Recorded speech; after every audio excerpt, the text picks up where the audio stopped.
देश के सबसे बड़े मेडिकल एंट्रेंस एग्जाम यानी नीट पेपर लीक मामले में जांच जैसे जैसे आगे बढ़ रही है वैसे वैसे चौंकाने वाले खुलासे हो रहे हैं। देखिए, अब इस मामले में गिरफ्तार किए गए 2 कथित मास्टरमाइंड ने जांच एजेंसियों को बड़े सिंडिकेट तक पहुंचाने का रास्ता दिखा दिया है। इसे केमिस्ट्री के रिटायर्ड प्रोफेसर और दूसरे बॉटनी की लेक्चरर बताई जा रही है। दोनों पर आरोप है कि उन्होंने परीक्षा प्रक्रिया में अपनी भूमिका का गलत इस्तेमाल किया, छात्रों के भविष्य के साथ खिलवाड़ किया। जानकारी के माने तो गिरफ्तार आरोपियों में पीवी कुलकर्णी और साथ ही मनीष गुरुनाथ जो है वो भी शामिल है। दोनों को एनटीए यानी नेशनल टेस्टिंग एजेंसी ने नीट यूजी की जो परीक्षा है उसकी प्रक्रिया में एक्सपर्ट के तौर पर नियुक्त किया था, लेकिन जांच में सामने आया कि दोनों ने अपने पद का इस्तेमाल किया, पहुंच का इस्तेमाल किया कथित तौर पर पेपर लीक करवाने के लिए। सूत्रों की माने तो इस पूरे सिंडिकेट को पुणे की रहने वाली एक महिला मनीषा वाघमारे के जरिए ऑपरेट किया जा रहा था। जांच एजेंसियों का यह भी दावा है कि मनीष वाघमारे ही ऐसे छात्रों की पहचान करती हैं जो मोटी रकम देकर परीक्षा में फायदा उठाना चाहते हैं। इसके बाद इन छात्रों के लिए अलग अलग स्पेशल क्लास आयोजित की जाती है। बताया जा रहा है कि एक स्पेशल क्लास पीवी कुलकर्णी चलाते थे, जबकि दूसरी क्लास मनीषा जो है उनके जरिए चलाई जाती थी। जांच में यह भी सामने आया है कि इन क्लासों में छात्रों को लीक सवाल और उनके जवाब दिए जाते थे। आरोप यह भी है कि कुलकर्णी ने कई सवालों के उत्तर छात्रों को हैंडबुक में नोट तक करवाए थे ताकि परीक्षा में उन्हें फायदा मिल सके। अब मनीषा जो है उस पूरे मामले की सबसे अहम कड़ी बनकर सामने आई है।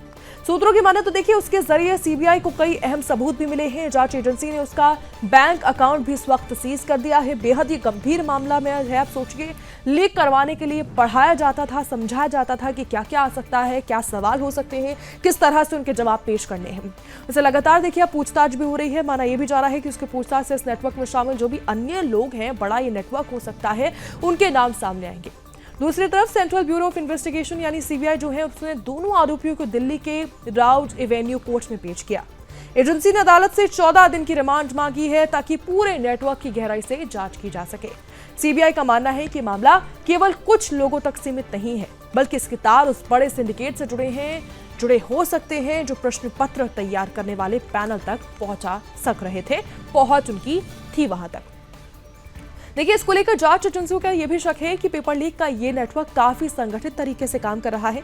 इसमें एजेंट्स हैं, शिक्षक, तकनीकी मददगार और छात्रों तक पहुंच रखने वाले सभी लोग शामिल हो सकते हैं। यानी वजह यही है कि लगातार हो रही गिरफ्तारों के बाद अब यह भी माना जा रहा है कि आने वाले दिनों में इस पूरे रैकेट का बड़ा खुलासा हो सकता है।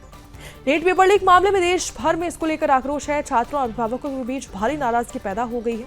लाखों छात्र सालों से अपनी मेहनत कर रहे हैं, तैयारी के बाद इस परीक्षा में शामिल होते हैं। ऐसे में पेपर लीक की खबरों ने परीक्षा प्रणाली की विश्वसनीयता पर सवाल खड़े किए। विपक्षी दलों ने इस मुद्दे को लेकर केंद्र सरकार और परीक्षा एजेंसियों पर सीधे तौर पर निशाना साधा। हालांकि केंद्र सरकार ने मामले की गंभीरता को देखते हुए सीबीआई जांच के आदेश दिए। इसके बाद से एजेंसी लगातार अलग अलग राज्यों में छापेमारी कर रही है, गिरफ्तारियां हो रही हैं। जांच में कई सामने नाम आए हैं जिनका जो रिश्ता है, संबंध है जो है वो शिक्षा जगत और परीक्षा प्रबंधन से जुड़ा हुआ बताया जा रहा है। फिलहाल सीबीआई की जांच तेजी से आगे बढ़ रही है और माना यह भी जा रहा है कि आने वाले दिनों में कुछ और बड़ी गिरफ्तारियां हो सकती है।